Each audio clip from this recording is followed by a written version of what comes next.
Maintenant, la rotation. La rotation, c'est pas compliqué. La rotation, c'est quoi? C'est tout simplement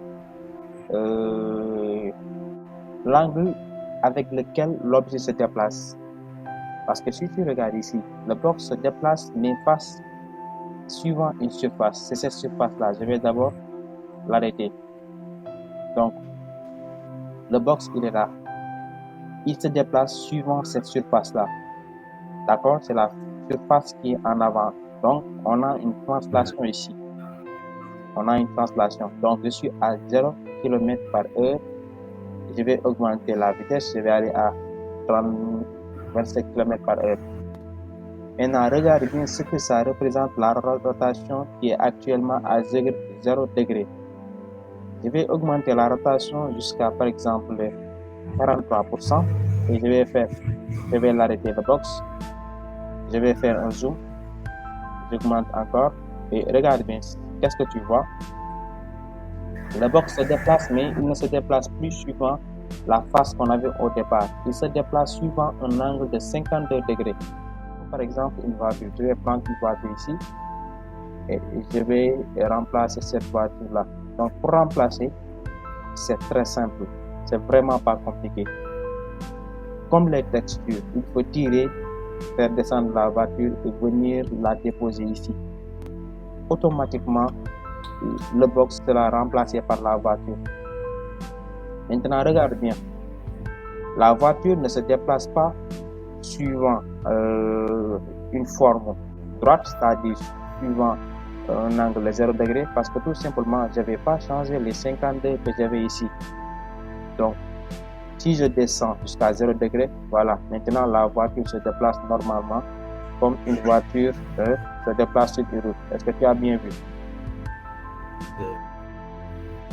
Maintenant, voici une surface plane qui est un carré de 10 mètres de côté. Je vais mettre le curseur au milieu. Automatiquement, il y a écrit 1 dessus.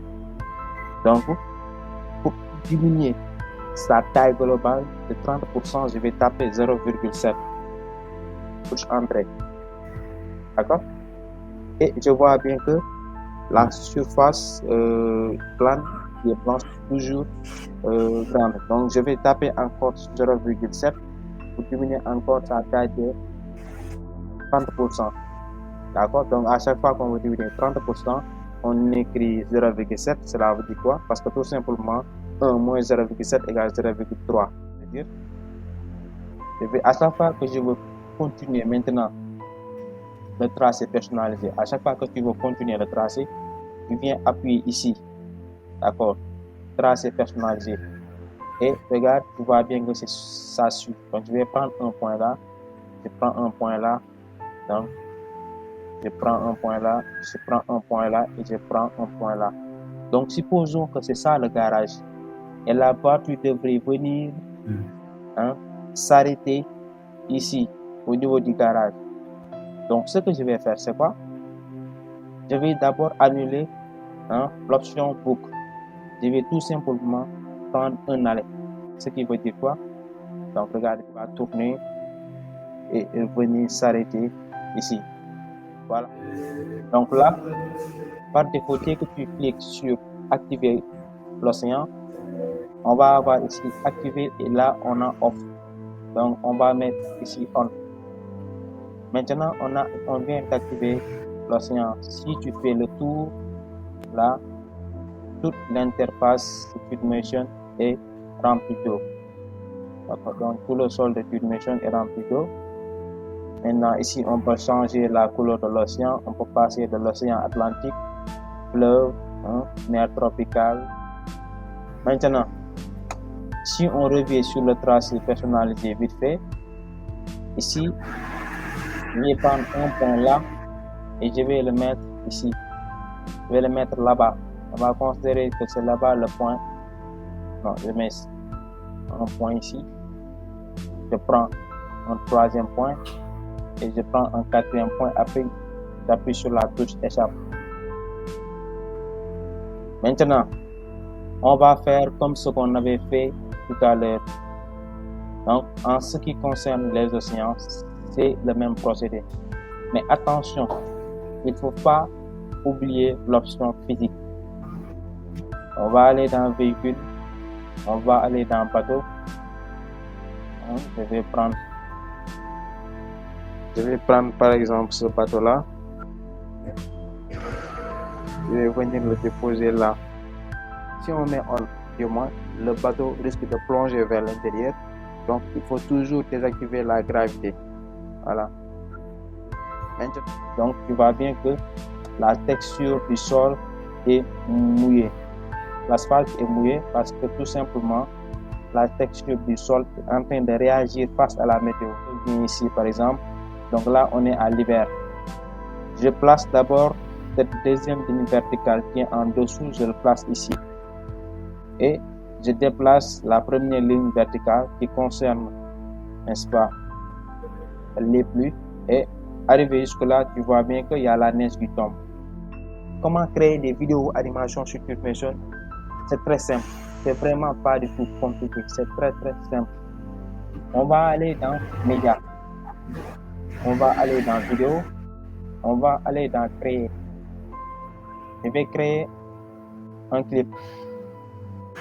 Si je m'approche par exemple ici et que j'actualise, l'image va changer. Ce que j'ai ici, ça va revenir ici. Est-ce que tu vois ce que je veux dire? Bon, répétez s'il vous plaît. Bon, je vais faire CTRL-Z. Je n'ai pas bien compris. Je vais faire CTRL-Z, je vais revenir en arrière et réexpliquer. Donc, ce que je veux dire, c'est quoi? À quoi ça sert ce bouton-là? Ce bouton nous permet de réactualiser nos positions à chaque instant. Par exemple, supposons que on va garder cette première prise-là. Donc, je vais mettre sur actualiser. Mais regarde bien si je me déplace vers la droite comme ça. Je vais me déplacer de ce côté, sur la façade latérale droite. Et je vais prendre cette vue-là. Donc, dès que je clique sur ce bouton-là, regarde bien, l'image a changé. Tu as bien vu que l'image a changé. Donc, tu sais maintenant à quoi ça sert. Ça nous permet de réactualiser nos positions. Maintenant, comment avoir une vidéo à partir de 2 images? Je vais commencer par 2 images, par exemple. La chose la plus facile. Plus on avance, plus on va aller vers les choses compliquées. Donc, supposons que notre caméra va partir de cette position-là. Donc, je règle bien la position et je clique sur actualiser. Maintenant, la caméra va avoir une position finale qui sera là. C'est toi qui décides. Donc, tu vas prendre cette vue-là. Maintenant, arrivé à cette position-là, qu'est-ce qu'il faut faire? Il faut juste appuyer sur ce plus-là. Quand tu appuies sur ce plus, ça va créer une autre image. Là, on est au niveau de la première image. Là, au niveau de la deuxième image. Première image, deuxième image. Maintenant, tout ce qui reste, c'est le logiciel qui va le faire. C'est le travail du logiciel. Lui, il va considérer tout simplement que il a donné 2 positions et il va prendre ces 2 positions-là et créer une vidéo. C'est-à-dire, je vais mettre partie de cette première image et je vais cliquer sur play. Regarde bien ce que la caméra est en train de faire. Je touche à aucun bouton. C'est le logiciel qui est en train de faire ça. Il part de la première image pour aller vers la deuxième image avec une caméra. C'est compliqué. Non. Donc pour le moment, les débuts et la fin là, je vais laisser ça comme ça parce qu'il y a des paramètres à faire ici. Je préfère qu'on le fasse le cours suivant pour ne pas compliquer les choses. Moi, par exemple, personnellement, de préférence, je prends des vidéos, je crée plusieurs clips de 8 secondes, après je fais le montage. Maintenant, mathématiquement, techniquement, tu sais que vitesse égale distance sur temps. Il y a une distance entre les 2 images. Et il y a un temps. Je peux paramétrer, je peux changer la distance et je peux changer le temps. Donc, je peux jouer sur ces 2 paramètres-là pour régler la vitesse de ma caméra. Qu'est-ce que je vais faire? Je vais tout simplement diminuer le temps. vitesse égale distance sur temps, ce qui veut dire que plus le temps diminue, plus la vitesse augmente. Donc, je vais mettre ici 3 secondes. Et regardez bien, quand je vais cliquer sur play, la vitesse va augmenter.